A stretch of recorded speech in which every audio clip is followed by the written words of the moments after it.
बिस्मिल्लाहिर्रहमानिर्रहीम। Dear viewers, अस्सलामु अलैकुम। लर्निंग विद उमर फ़ारूक में आपको खुश आमदीद कहता हूँ। आज के इस वीडियो में हम डिस्कस करेंगे हाल ही में फेडरल इन्वेस्टिगेशन एजेंसी में जॉब्स आई हैं नॉन गज़टेड पोस्ट्स, यानी BS1 से लेके BS15 तक। लेकिन इसमें कई ऐसी पोस्ट हैं जो काफ़ी अच्छी हैं, पावरफुल हैं, और जिस तरह के आप जानते हैं कि FIA के अंदर जो सैलरी पैकेज है वो बहुत अच्छा होता है। वीडियो में आगे बढ़ने से पहले आपसे रिक्वेस्ट करूंगा कि अगर चैनल पर नए हैं तो ज़रूर सब्सक्राइब करें। तो आज हम बात करेंगे FIA जॉब्स के बारे में। सब इंस्पेक्टर की पोस्ट, फिर असिस्टेंट सब इंस्पेक्टर की पोस्ट, फिर कांस्टेबल की पोस्ट। यानी ये जो पोस्ट्स हैं ये इन्वेस्टिगेशन के अंदर यूज़ होती हैं या इन्वेस्टिगेशन के लिए इन पोस्ट्स का इस्तेमाल किया जाता है। इसके बाद क्लरिकल स्टाफ की भी पोस्ट आई हैं, जिस तरह असिस्टेंट है, अपर डिवीज़न क्लर्क है, लोअर डिवीज़न क्लर्क है, और कुछ ड्राइवर्स की पोस्ट भी FIA ने अनाउंस की हैं।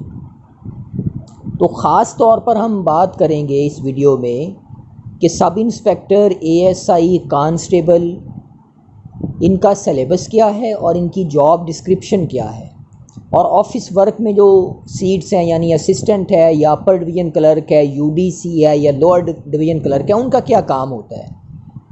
तो मैं आपको यकीन दिलाता हूं कि अगर आप वीडियो के एंड तक बने रहेंगे तो आपको वो सारी बुनियादी चीज़ें जो FIA में नॉन गज़टेड पोस्ट्स आई हैं BS1 से लेके BS15 तक आपको पता चल जाएगा। हाल ही में जो FIA में सीट्स को अनाउंस किया गया, इसका तरीक़ाकार ऑनलाइन रखा गया, यानी आपने ऑनलाइन इसको अप्लाई करना है। आप एक से ज़्यादा पोस्ट पे भी अप्लाई कर सकते हैं। तो ऑनलाइन के लिए FIA की जो साइट है fia.gov.pak के ऊपर जाके आपने ऑनलाइन अप्लाई करना है जिस सीट के आप रेलेवेंट अप्लाई करना चाहते हैं। याद रखें, इन सीट्स की जो आखिरी तारीख़ है वो 14 जून 2021 है, और जो इन सीट्स के लिए यानी डिफरेंट सीट्स के लिए जो एज का तयन किया गया है वो 18 से 25 साल है और 18 से 28 साल है।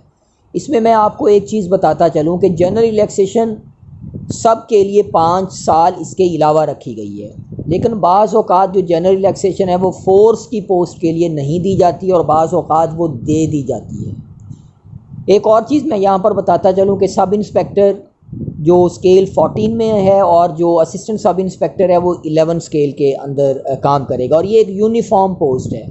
और आपको ये भी पता है कि जो यूनिफॉर्म की पोस्ट होती है उसमें चेस्ट भी उनको रिक्वायर्ड होती है और जो हाइट है वो भी रिक्वायर्ड होती है। और इन सीट्स में भी जो सब इंस्पेक्टर की है या ASI की या कांस्टेबल की सीट है उसमें चेस्ट एक्सपेंशन भी उनको रिक्वायर्ड है, और जो हाइट है वो 5 फीट और 6 इंच वो भी उनको रिक्वायर्ड है FIA को।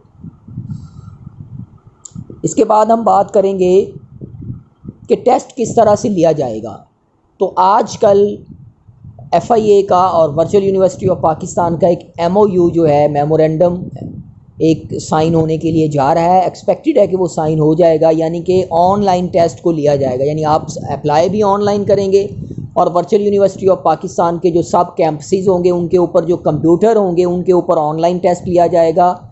और इस ऑनलाइन टेस्ट का फ़ायदा ये होगा कि फ़ौरन ही आपको रिज़ल्ट के बारे में बता दिया जाएगा कि इस ऑनलाइन टेस्ट में कितने आपके मार्क्स आए हैं, और फिर आपको अगर शॉर्ट लिस्ट होते हैं तो फिर आपको इंटरव्यू के लिए फ़ाइनल जो है ना वो कॉल कर लिया जाएगा। इसके बाद हम बात करते हैं कि सिलेबस क्या होगा, यानी जॉब का सिलेबस क्या होगा, और फिर जॉब डिस्क्रिप्शन क्या होगी, यानी जॉब की ड्यूटीज़ क्या होंगी, और फिर प्रमोशन क्राइटेरिया क्या होगा या प्रमोशन किस तरह से मिलेगी, और सैलरी पैकेज क्या होगा। तो चूँकि मैंने जिस तरह आपसे कहा है कि मेमोरेंडम साइन होने जा रहा है वर्चुअल यूनिवर्सिटी ऑफ पाकिस्तान का और FIA के दरमियान कि टेस्ट को ऑनलाइन कंडक्ट किया जाए, तो टेस्ट जो है वो ऑब्जेक्टिव टाइप होगा, 100 मार्क्स का टेस्ट होगा। मोस्ट एक्सपेक्टेडली कि ये 100 मार्क्स का टेस्ट होगा।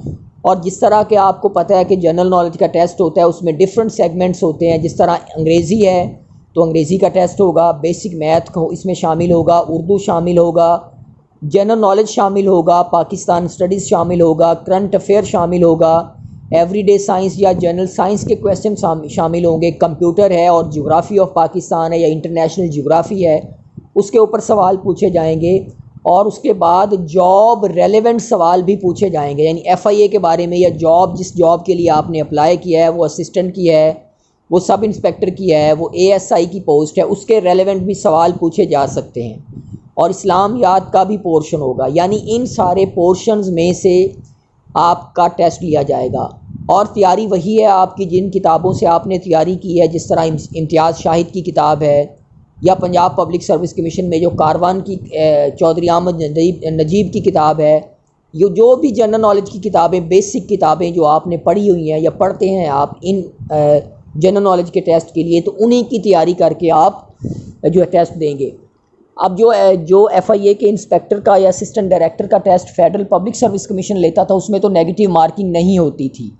अब इस बारे में हमें पता नहीं है अभी तक कि जो एफआईए नॉन गजेटेड पोस्ट्स के लिए मेमोरेंडम के ज़रिए टेस्ट लेगा, वर्चुअल यूनिवर्सिटी ऑफ पाकिस्तान के ज़रिए, या किसी और एजेंसी को भी हायर कर सकता है, तो उसमें नेगेटिव मार्किंग होती है या नहीं होती।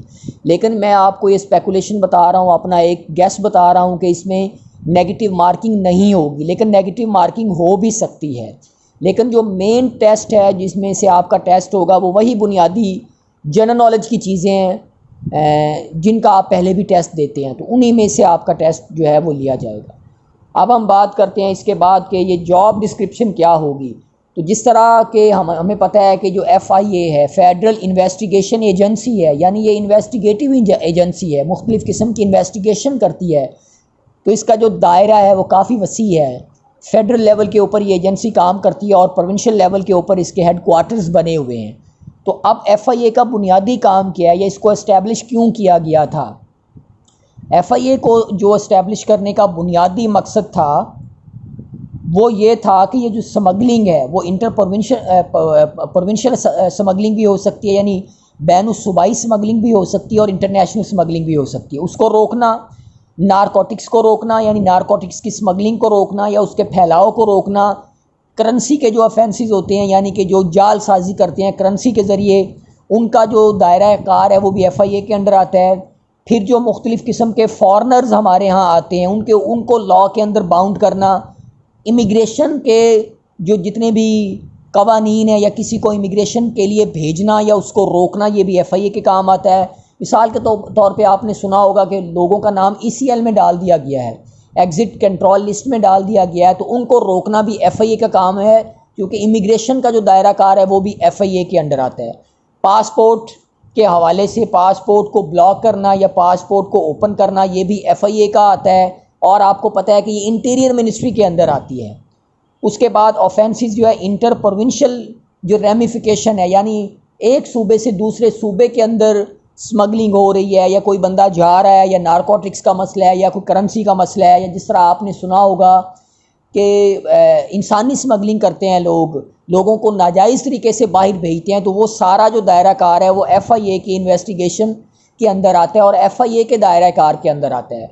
अब हम बात करते हैं कि जो सीट्स आई हैं सब इंस्पेक्टर की या एएसआई की, उनका क्या काम होता है और कांस्टेबल का क्या काम होता है। देखिए, कांस्टेबल जो है वो असिस्ट करता है एएसआई को और सब इंस्पेक्टर को। एएसआई असिस्ट करता है सब इंस्पेक्टर को।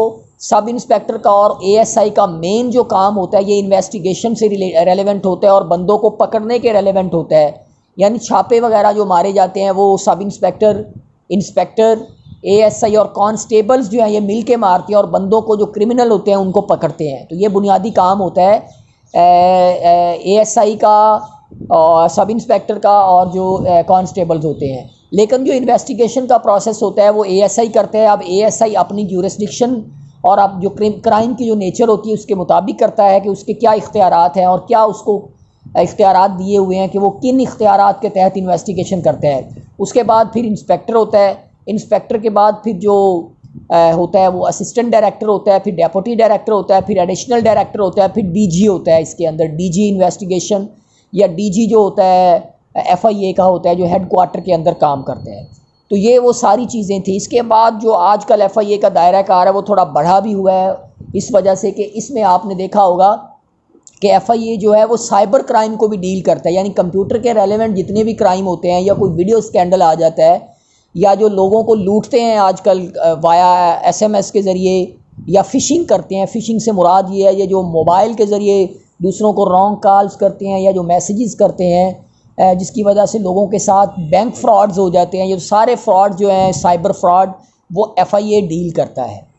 अब सैलरी की बात करते हैं तो FIA में चार्मिंग सैलरी स्ट्रक्चर मौजूद है, काफ़ी अच्छी पे पैकेजेस मौजूद हैं। 50+ जो पे पैकेज कांस्टेबल का है और फिर बड़ा अच्छा पैकेज ASI और सब इंस्पेक्टर का है।